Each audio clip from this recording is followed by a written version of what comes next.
This is Andy Purewal for Boxing News. I'm joined by Dan Rafael over Zoom. Dan, Happy New Year. I hope you've had an enjoyable one and a good Christmas. Did you get up to much? Have you had much going on? Just been busy. I was pounding out my year-end awards and getting ready for what I hope is going to be a great boxing year for sure. I'm sure everybody will echo those words. It was a fantastic 2023 and into this year. And we get to start off with this weekend, the return of Virgil Ortiz. I'm sure there's a lot of excited people to see him back. A lot of people want to see how he's going to fare now at 154.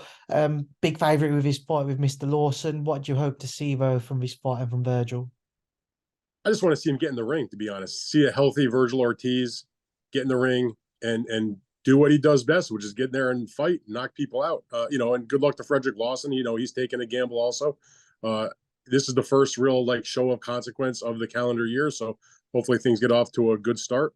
But in terms of Virgil, particularly, he is moving up in weight, as is Lawson, by the way. So they're both guys that have fought, many fights in the welterweight division, who are now moving into the junior middleweight division. But you want to see him healthy and reach the potential that so many of us have seen in him for several years. I picked him as the prospect of the year, probably 4 years ago when he was still fighting at 140 pounds.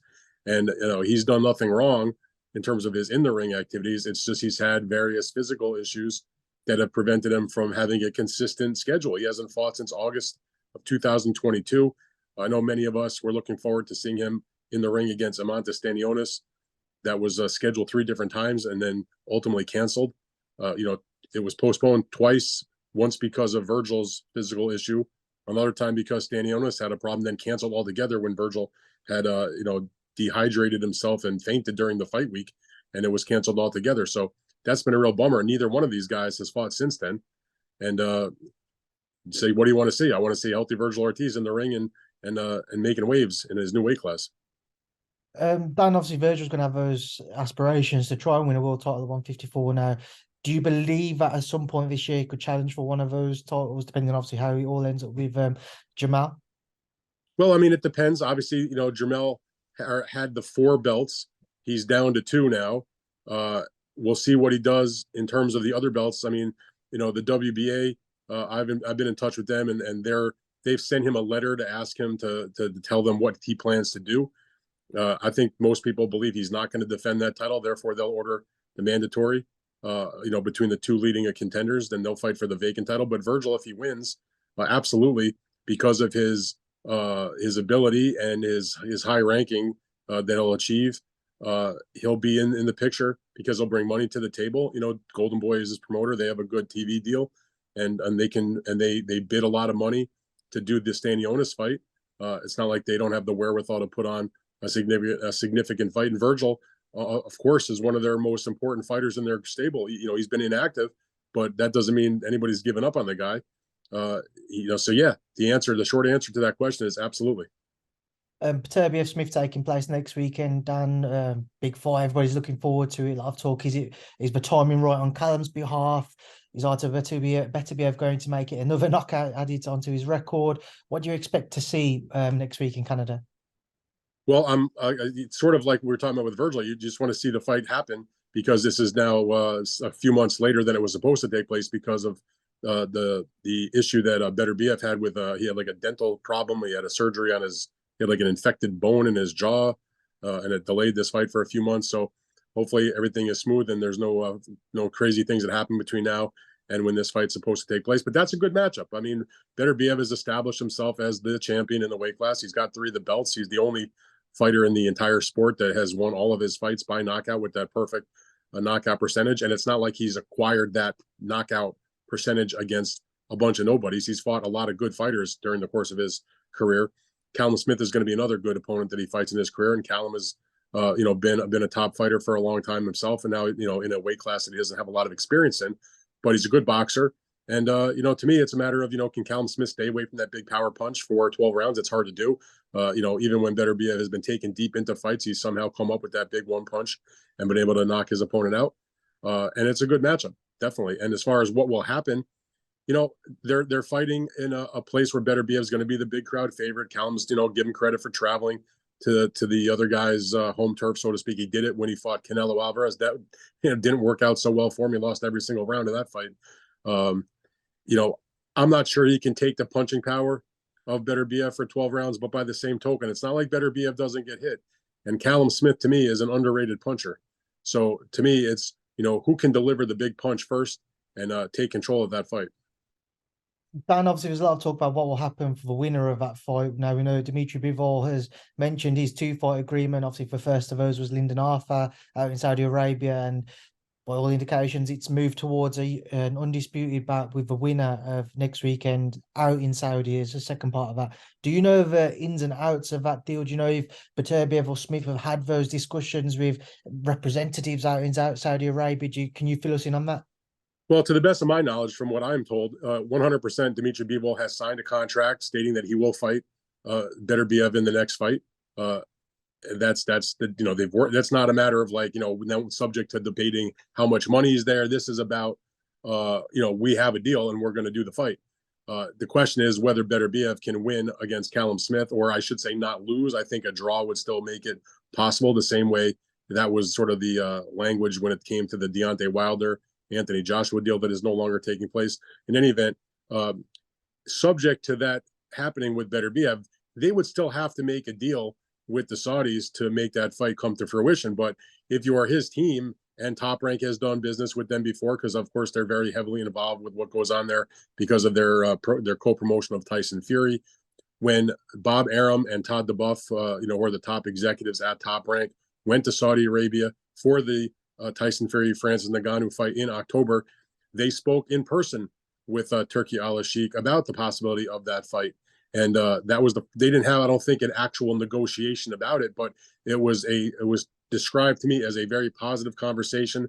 They were on board to work with them on these types of fights. And if you have followed this so-called saga, if you will, of trying to make this match between those two guys, both sides have always said, yeah, we want to do the fight, but we have to figure out a way to make the money work, because they know there's not some pot of gold in terms of a big TV rights deal or a huge gate. But if you've got the money from Saudi Arabia that wants to put on these big giant fights, they can pay for it. They can make up the difference of what the sides need to make it work compared to what there would be if they made this match without the Saudis' involvement. So I think it's the only place they're going to go for this fight. If there's not Saudi money to make Beterbiev against Dmitry Bivol, there is no fight. So the money will be there as long as he does his job, and they'll have to work out the details. But I don't think that will take very long, because if you look at their track record, brief as it has been in terms of how the Saudis have done their business, they made Tyson Fury Ngannou with very, very little issue. You tell me the last time there's been a Tyson Fury fight that was made without any issue. It doesn't exist in his championship times. This fight between him and Ngannou was made lickety split. Then you get to the fight between him and Usyk. That fight was, it was on, it was off. Then they couldn't do it. They ended up doing interim fights. We don't have enough money, blah, blah, blah. Well, when the Saudis put their money up, the fight got done in 30 seconds. Then they go and they do the Day of Reckoning card on December 23rd. That was 8 different fights. And I dare say, Andy, that if you were making each individual fight without the Saudis' involvement, each one of the bouts on that card might have taken a few weeks to make. They did 8 fights of a high level in the span of literally a week and a half or whatever it was. I mean, and they did that very, very short order, because they didn't spend a lot of time dicking around about, well, we only want to give you 100,000 and they want, 200,000. It was no, what do you need? How about this? And it was everybody knew they were being paid extremely well. There wasn't even enough balls on these promoters and fighters to ask for more. So they got the fights done really, really quickly with very little drama, no problems. And I suspect making Beterbiev against Bivol is going to be a very similar scenario, as long as Beterbiev does his part against Callum Smith. So that is I can't tell you it's the biggest money fight ever or anything like that. But if you're a boxing fan, who the hell doesn't want to watch Beterbiev fight Dmitry Bivol for the undisputed title? Now, whether all 4 belts will be at stake has been a question mark for some people because of the WBC's decisions as it relates to sanctioning fights involving Russian fighters, which goes back to what happened when Russia invaded Ukraine and all that. We don't have to, rehash that history. But even if they don't sanction the fight for the WBC title, I have no doubt in my mind that fight will still take place, because the money will still be there. Because the Saudis, yeah, of course, I guess they'd love to have it for the undisputed title, but what they really want is the fight. They want the attention of boxing fans on their event, and that would definitely bring it, belt or no belt. Dan, I have to ask, obviously, you've mentioned the agreement that Bivol signed to face Beterbiev.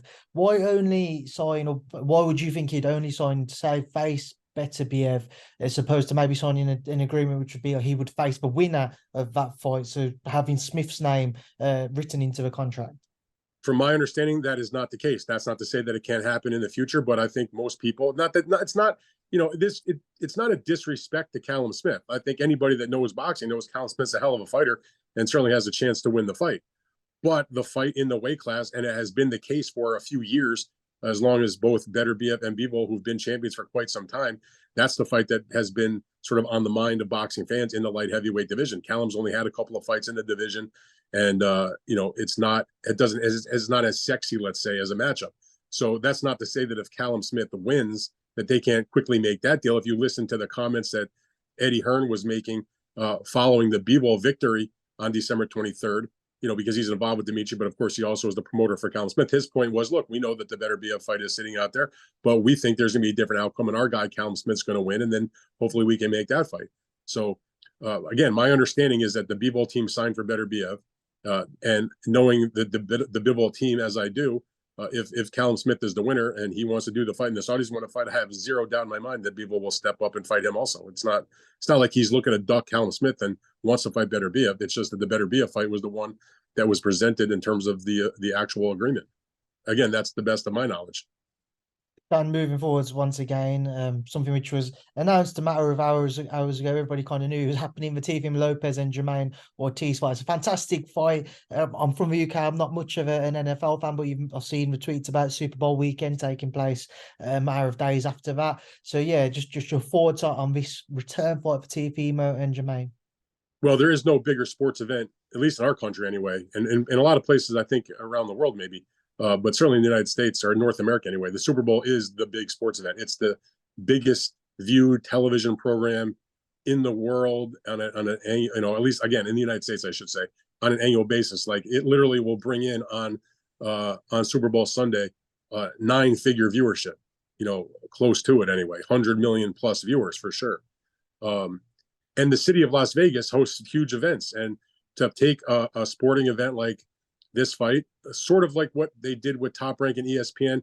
If you go back a couple of months ago when Las Vegas was the host for the first time of the Formula One Las Vegas Grand Prix, there was, tens of thousands, if not six figures of thousands of people that came to Las Vegas to watch the race. Well, they're there wanting to do other things. The race isn't until the weekend. They got a couple of days to, go see the sights and spend their time in the casinos and go do other activities, see shows, whatever you can think about in Las Vegas. You've been there, all the kind of entertainment offerings that there are.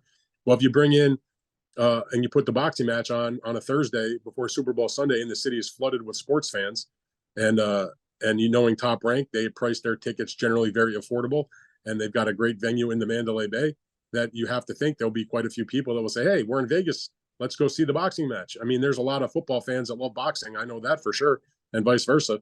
So it makes a lot of sense. I've seen a lot of people being like, why is this fight on a Thursday night? And these are people that have probably been boxing fans for like 5 minutes and don't realize that some of the biggest fights in the history of the world haven't been on Saturday nights. They've been on weeknights, Wednesday nights, Thursday nights, Tuesday nights. If my memory is correct, Marvin Hagler and Thomas Hearns fought on a Monday night, which was not uncommon. Muhammad Ali against George Foreman, the probably the most famous single fight in the history of boxing, in the 1970s, that took place on a Wednesday night, in Zaire. So the fact that they're doing this on a Thursday is not a downgrade of the fight. It's a good matchup. I'm thrilled that Teofimo Lopez is back in the ring after his great victory last summer against Josh Taylor, and then his about 30-second retirement. But so it's good to have him back in the ring. And Jermaine Ortiz stepped up to the plate when Jose Ramirez turned it down. You mentioned Jose Ramirez there turning down that fight again. I saw your tweet there. There was an offer on the table for him to sign a new deal with Top Rank. One of those fights would have been about with Teofimo Lopez to take place next month. Turned it down, and now there's all the talk of him signing with Golden Boy. Can you just give me a few more details as to what the ins and outs were on what was an offer, why Jose Ramirez turned it down? Well, why he turned it down, I can't answer that for him. But basically what happened was his contract with Top Rank was coming due. And Top Rank let him out of that contract early, not because he was just going to be a complete free agent, but go shop around if you want. see what else is out there for you. And then they had the option, the right to have a negotiate. In other words, if he could secure an offer from some other company, Top Rank retained the right to match that offer. So Jose and his team, his manager, Rick Meridian, they shopped around. They got an offer from Golden Boy Promotions to sign a promotional contract. Under the terms of that agreement, they had to take that back to Top Rank, which they did. Top Rank did not agree to match or not match, but what they did was they made an offer of another offer, which was you can fight for the world title, which you say you want to do against Teofimo Lopez on this February date. And because we think it's a great fight, we're gonna give you a chance to have a second fight, win or lose, for X number of dollars. The Teofimo fight would have been, north of $2 million. And so it would have been a 2-fight deal, not a long-term promotional agreement. And they decided and this doesn't make Jose or Rick bad guys. They decided no, they liked whatever the Golden Boy offer was, which they opted to take, and that it hasn't been announced yet, but I'm sure it will be announced in the coming weeks anyway. And he'll probably have a fight in the Fresno area, probably where he is from. It probably won't be there's no way it's going to be a fight as big as or as significant as a Teofimo fight. What it does do if he goes with Golden Boy is it probably puts him at least, in the running, not next, but maybe down the road, a fight against Ryan Garcia, who brings a lot of money. But look, Jose has been a top champion. He's been a really good fighter for a long time. He's got the loss against Taylor in the undisputed fight. But he's also turned down a variety of opportunities. Turned down the chance to fight Prograis, turned down the chance to fight Zepeda for the vacant title.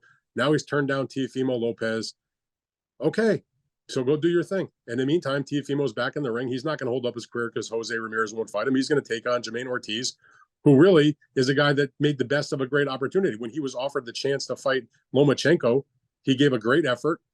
He didn't win, but it was a pleasing fight, and he showed a lot. And it just goes to show you, and I wish a lot of other boxers had the same attitude that Jermaine Ortiz has, is if you take a fight and you lose, but you put on a good performance and you show heart and you make it a good fight, that people are going to remember you. They're going to want to see you again. And you're going to get other opportunities. Point I'm making here is if Jose Ramirez took the fight with Teofimo Lopez and he followed all the things I just said, put on a good fight, made it interesting, gave a great effort, and he happened to lose, no one's going to say Jose Ramirez is done, he should retire, and we don't want to see him again. On the contrary, I mean, how many guys have made their biggest fans based on a loss? Jermaine Ortiz did that against Lomachenko, and he's getting rewarded for it. Dan, sticking with the 140 division, there's a lot of talk about what's next for Devin Haney, and he seems to be, from their social media interactions, Devin and Ryan Garcia are certainly kind of picking up talks between their teams. Do you have any information as to what's going on in the background around that fight? Do you think it's likely we see that one next? I do think it's likely we'll see that next. It's definitely a fight that the sides are talking about. To me, the most important aspect of that is that both boxers say they want the fight. And in this sport, that is a huge factor. If the two fighters keep pressure on their teams, typically it happens. And if you just take a look at the recent track record of Devin Haney and of Ryan Garcia, they have not been impediments to making fights. They have bended when necessary to make certain fights. Ryan Garcia, gave up a lot of things when he came to making the match with Tank Davis that took place. He willed that fight to happen in many ways. When the opportunity arose for Devin Haney to raise his hand when Lomachenko dropped out of the Kambosos fight, he gave up a lot of advantages to Kambosos by going to Australia and taking the short end of the stick and agreeing to the rematch, and you name it. So he's shown a willingness in certain circumstances to also bend and not make things impossible to get a deal done. So they want to fight each other. They have a history together, having faced each other 6 times in the amateurs. A professional rematch is something both have talked about. By the way, I actually found an old press release from a few years ago that I had kicking around on my email, where it was comments from Devin Haney way before he won a world title, talking about how he'd love to fight Ryan Garcia in the professional ranks again. This is not like some Johnny-come-lately fight. This is something that's been, on their minds for several years. It's sort of been festering. They're not like enemies or anything. I think they actually kind of like each other, to tell you the truth, but they want to fight each other. And so my point here is that Golden Boy and Eddie Hearn, who I guess is the de facto promoter for Haney, who's a free agent but works with Eddie and enjoys and works well with that company. They're going to give their teams the marching orders, and if the marching orders go make the match, I think that it can get made. I think both sides understand that that's the biggest fight that they can have at this moment. When he first beat Regis Prograis, Devin Haney, there was a lot of conversation from his father that they wanted this, fight Tank Davis. Well, Tank Davis hasn't really shown any interest in going that direction, which is fine. In the meantime, Haney and Ryan want to fight each other, and so I think that's probably what will happen. It's certainly a bigger fight than Ryan Garcia fighting Rolly Romero, which has sort of been another fight that's sort of in the background also. Moving away from that one then, Dan, I was going to get your thoughts on the heavyweight division, where things currently sit with Mr. Anthony Joshua now. We know that as was reported quite widely about the Joshua Wilder fight. Obviously, it came out after Eddie confirmed it afterwards, I should say, that the deal had been signed beforehand. I know you'd reported it prior to. He said that afterwards, but before he admitted it, he threw me under a bus saying it was not true, when in fact every single thing I reported was 100% accurate. But that's on Eddie, not on me. I hope you guys have cleared that one up then, Dan. Nothing to clear up. I know who's right and I know who's wrong. But obviously, just with AJ now, that Wilder fight seems to be by the way, so it doesn't seem to be that it will take place regardless of potential comments around it still being on the table. With that in mind, where does AJ go from here? Again, just going back to Eddie, I've seen comments that Francis Ngannou, Filip Hrgović and Zhilei Zhang in the frame to potentially face him next. Do you think we might see one of those three face Anthony Joshua next? Yeah, I think there's a really good chance that you're going to see Joshua versus Hrgović for what will become the vacant IBF heavyweight title. This is after the fight between Fury and Usyk, because as has been said many times over the last couple of months since they made and I don't know if it was so much an announcement, but it was clear as day, the IBF has mandated that the winner of that fight next fight Hrgović, or they will be stripped. It's in clear black and white. It's in a legal document. And so the winner of that fight will have to make a decision, but they are obligated to a rematch if the losing fighter wants that.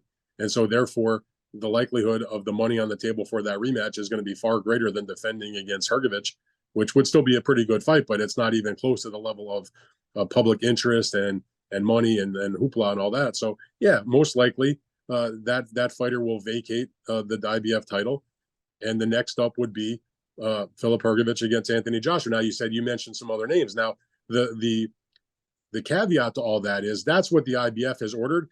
Anthony Joshua has stated on a number of occasions he'd like to, become a 3-time heavyweight champion. Hrgović obviously wants the title fight. It's what he's been striving for his entire career. And so it seems like that would be the fight that would happen. Hrgović has a deal with the Saudis. I believe Joshua was tied in with them for at least another fight. But here's where it comes down to. They have all the money in the world, and they can make any fight that they want. So if the folks in Saudi Arabia say, you know what, we'd like to see Joshua Ngannou, we don't really care so much about seeing him against Hrgović for the vacant title, and they go to Joshua and Matchroom and the team and say, hey, Anthony, we'll give you X to fight Ngannou, and it's wildly more money than it is to fight Hrgović for the vacant title. Who do you think they're going to opt for? And the same would go for Ngannou, who doesn't have any particular boxing fight in the works, as far as I know. If he fought Tyson Fury, why in the world wouldn't he fight Anthony Joshua for a huge amount of money also? So they can be the kingmaker or the rainmaker, however you want to describe it, and basically say, we want this fight, and that they're willing to pay for it. Anything can happen. But putting that to the side, it would seem as though the logical fight would be Joshua versus Hrgović. It's a good fight. It's probably a competitive fight. It will be for high stakes. Certainly both sides will make a lot of money. And, I'd be happy to see that. On the Deontay Wilder front, Dan, there's a lot of talk about whether or not he returns to the ring. Do you think we see him step back between the ropes? Yes, 100%. What makes I don't need to give you a long-winded answer on that. Deontay Wilder will fight again. I'd be absolutely, nothing really shocks me in this business, but that would be a huge shock. And I have talked to his team. He's going to fight again. It's when, against who, for how much, that's all to be sorted out. But I have no doubt that we have not seen the last of Mr. Wilder in the boxing ring. And the crowning cake in the heavyweight division is the undisputed bout between Tyson Fury and Alexander Usyk. Dan, how excited are you for that? And has your mind changed at all about how that fight might play out personally on the back of Tyson's performance against Francis Ngannou? Well, all along, even before the Francis Ngannou fight, when that fight was sort of being discussed and everybody was interested to see an undisputed champion, I always, in my mind, uh, thought there were different paths for both guys to win the fight. They're both excellent fighters. Obviously, they're both worthy champions, and they both bring a lot to the table in terms of their abilities. So I had kind of gone back and forth. I kind of always leaned towards Fury for different reasons, but it wasn't like I'm writing Alexander Usyk off. That would be kind of ridiculous to do so. But one thing that made me happy when I saw this was when I saw that Fury left home. He celebrated the Christmas holiday. He didn't even stick around for New Year's. And 6 weeks before this fight between him and Usyk, he got his rear end to Saudi Arabia 6 weeks ahead of time to make sure he's there, adjusted, no excuses. That tells me that he's away from the distractions of what goes on at home in the UK. He's in a place where it's pretty chill. He's going to basically be with his team. There's not a lot of partying going on there. He can focus on the fight, get himself in the best condition possible. Again, kind of locked down. You don't see him on Instagram every 30 seconds right now. He's not putting out a ton of things on his social media platforms other than, that he was going out there, I guess. But that's a good sign. That means, for all the stuff he talks and has belittled Usyk, calling him a middleweight and all the different derisive things he has said, he knows it's a serious fight. The boxer and the intellectual Tyson Fury knows this is a real fight. And it tells you by his actions that he left home and went there 6 weeks ahead of this fight to make sure he's adjusted to everything in the proper frame of mind to do the fight. Get used to the time change, get used to the climate, whatever the differences are in your accommodations, in your schedule, in your food, whatever it is. That tells me that he's taking this fight very seriously. And a motivated, in shape, taking a fight seriously, Tyson Fury, that's a hard guy to beat. He did not take, no matter what he says, the proof was in the performance and in how he looked. He certainly did not take Ngannou as seriously as he probably should have, given what occurred. Usyk, I guarantee you, the fact that he went there this far ahead of the fight, he's taking this fight very, very seriously, it seems to me. Dan, just two more fights, get your thoughts on. Back end of this month, John Ryder, Jaime Munguia. Very interesting fight. There's actually a lot of belief, certainly over here in the UK, that John can go over there and upset the odds. But what's your thoughts on that bout? Well, first of all, and this is what I always think about when I hear a fight's made, is this going to be a good fight? Is it going to be enjoyable for fans and for guys like me and you to watch, media people? And the answer, absolutely yes. I mean, both guys make good fights. John Ryder's been in some good ones. Munguia certainly has been in some good ones. The fight he had against Derevyanchenko was one of the top, couple of fights of the entire calendar year. And even though maybe Ryder and Canelo wasn't the fight of the year, how could you not admire the heart and determination and just the desire that Ryder showed in taking that loss? So I have very, very strong confidence that that's going to be a good fight in terms of how the action unfolds. It's a winnable fight for John Ryder, but he's a little bit older now. He's been in the ring, and been in some very tough fights, as has Munguia. But I feel like Munguia, though, is still a little sharper, a little fresher, a little hungrier, maybe, and probably has enough at his younger age to still get that job done. But look, I would never write off John Ryder. I mean, people said he had no chance against Danny Jacobs. He won the fight. Granted, it was very close. Some people thought that Danny was the winner. But John Ryder has been overcoming the obstacles his whole career. So there's no reason why he couldn't do it one more time. One final fight. The week before that, over in the UK, we see Michaela Mayer travel over to face Natasha Jonas. Her first fight at 147, obviously jumping up once again. How do you rate her chances against Natasha, or do you think that she will come out on top? As kind of matches in my mind well, I guess it didn't really come out of nowhere because Michaela had been, they had kind of been linked together when Jonas was at one of the fights that she was at in the UK. And, there was conversation from Top Ranking Boxer about making the match, but it's still kind of surprising to see her go up that much over the course of just a couple of fights. But Michaela's tall for even when she's fighting at 130, she's a pretty tall woman relative to that weight class. So, she seems like she can hold that weight well with not really a big problem. And Jonas is not known for being some devastating puncher, that type of thing. And she's also come up from smaller weight classes. So, it may seem like it's more of I won't say a mismatch, but in terms of where they have boxed in terms of their recent fights weight-wise, you'd think that it's maybe a mismatch. But I don't think it is. I think that when you see Michaela and Jonas next to each other, you're not going to really think about, oh, well, one woman is so much bigger than the other woman. So from that standpoint, it's a solid matchup.